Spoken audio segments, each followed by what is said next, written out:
JEE advance का ही ऐसा ही special question है जिसके सिमिलर टाइप के क्वेश्चन जेई मेंस के अंदर 5 to 6 टाइम पूछे गए।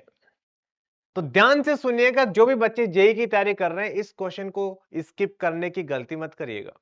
क्वेश्चन के अंदर हमें एक मैट्रिक्स गिवन है पी मैट्रिक्स एंड दूसरा ए मैट्रिक्स गिवन है, और हमें बोला गया कि क्यू जो है वो हमने ऐसे डिफाइन कर रखा है और इसकी वैल्यू हमें कैलकुलेट करनी है। दिखने में डिफिकल्ट लग रहा है ना, ये बहुत आसान क्वेश्चन है।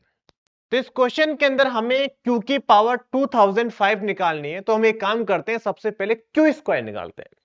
तो क्यू स्क्वायर कैसे निकालेंगे, क्यू इंटू में क्यू कर लेंगे, क्यू की वैल्यू हमारे पास क्वेश्चन में ये गिवन है और हमें पता है मैट्रिक्स जो होती है वो एसोसिएटिव होती है। तो यहां से हम क्या बोल सकते हैं कि बेसिकली इसके इक्वल आ जाएगा। अब P पता है, P का ट्रांसपोज भी पता है, हम दोनों को लिखते हैं, मल्टीप्लाई करवाते हैं तो हमारे पास एक आइडेंटिटी मैट्रिक्स आ जाएगी। तो कहने का मतलब ये हो गया कि सर ये तो आइडेंटिटी मैट्रिक्स आ गया।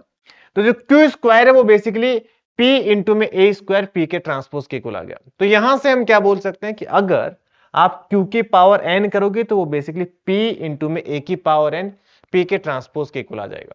बट हमें तो Q की पावर कितना निकालना है, 2005 निकालना है, तो अपन Q की पावर 2005 को ऐसा लिख सकते हैं। अब हमें सारा फोकस किसके ऊपर करना है, A की पावर 2005 के ऊपर करना है, राइट। तो जैसे ही आप Q की पावर 2005 यहां पे पुट करोगे तो यहां पे फिर से मैट्रिक्स की प्रॉपर्टी अप्लाई करोगे, ये आइडेंटिटी बन जाएगा, ये आइडेंटिटी बन जाएगा। तो बेसिकली ये A की पावर 2005 के इक्वली आ गया। अब हमें A की पावर 2005 निकालने के लिए हम क्या करते हैं, एक बार के लिए A का स्क्वायर करते हैं। तो A का स्क्वायर करने पर बाकी सब सेम है, यहाँ पे 2 आ गए, तो हम क्या बोल सकते हैं कि सर आप A की पावर n करोगे तो यहाँ पे n आ जाएगा। तो हमें 2005 करोगे तो ऑप्शन बी करेक्ट आ जाएगा। देखो सिमिलर टाइप का क्वेश्चन जेईई मेंस से पूछा गया, आप मुझे कमेंट सेक्शन में बताओगे।